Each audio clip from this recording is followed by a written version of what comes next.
para malaman ng Ama ang sino man naglilingkod sa akin. So bahagi ko, sabi na natin, ay sa konsulasyon ay isang naglingkod sa Diyos na meron ay bago dumating. Kakataon na kung saan ay sabi nga natin ay bakit ba tayo naglilingkod?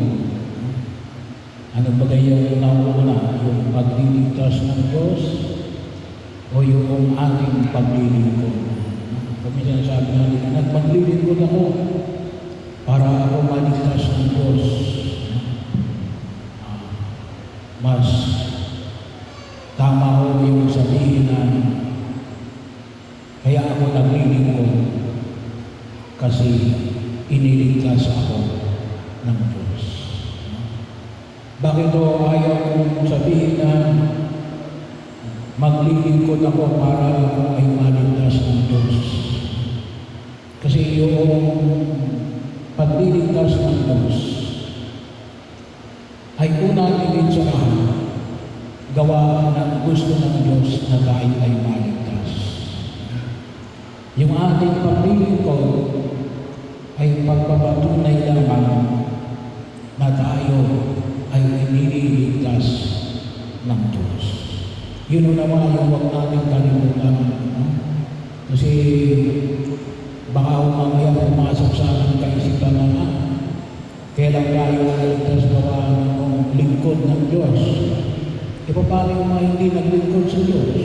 Kanina ho, bago kayo lumating, mayroon din tayo inilibig. Si Levi, si Levi, 3 taong gulang, hindi naman naglingkod sa Diyos yun. Ay hindi pa siya maliligtas. Bahagi ko yun. Kaya nga sabi nga ng pagkakataon na yun, nauna yung pagliligtas ng Diyos. Tsaka yung paglilingkod natin. Yung paglilingkod natin sa Diyos patunay lamang. Patunay lamang ng alin? Ng tayo. Sabi nga natin, patunay lang kung sino pa talaga tayo. Na tayo ay mga anak ng Diyos. Mga iniligtas ng ating Panginoon sa Kristo. Yung tinubos ng kanyang katawan ng dugo. Bahagi ko yun na huwag natin kalimutan. Kaya nga, pagkakataon na huwag natin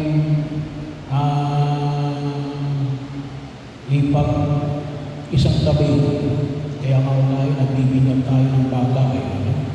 Very powerful yun. Siya sabi na, kayo nagbibinyag ng bata pa lang yun. Ganon tayo kamahal ng Diyos. Ganon tayo kamahal ng Diyos.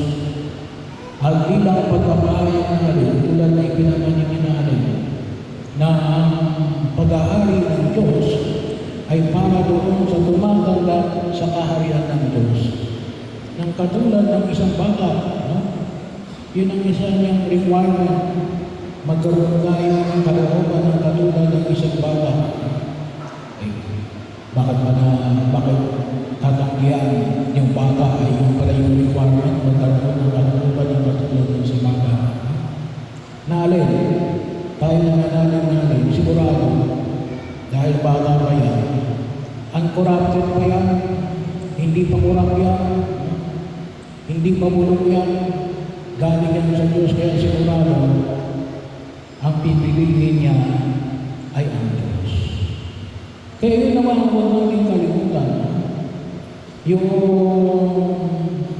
pangunguna ng biyaya ng Diyos, yung pangunguna ng pagliligtas ng Diyos.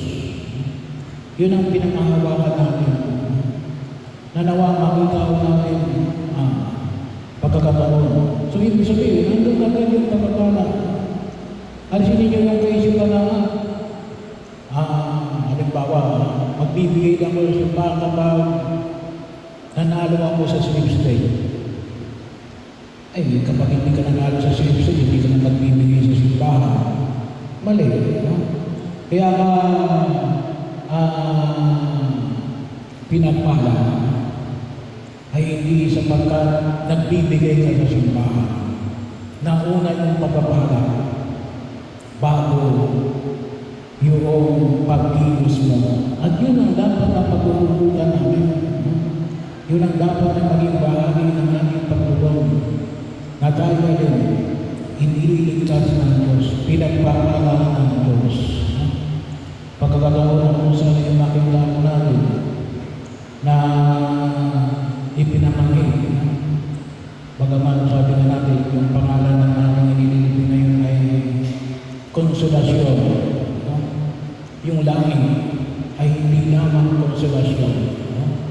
Grand prize ang langit. No? Huwag natin kalimutan yun. Ano yung konsolasyon?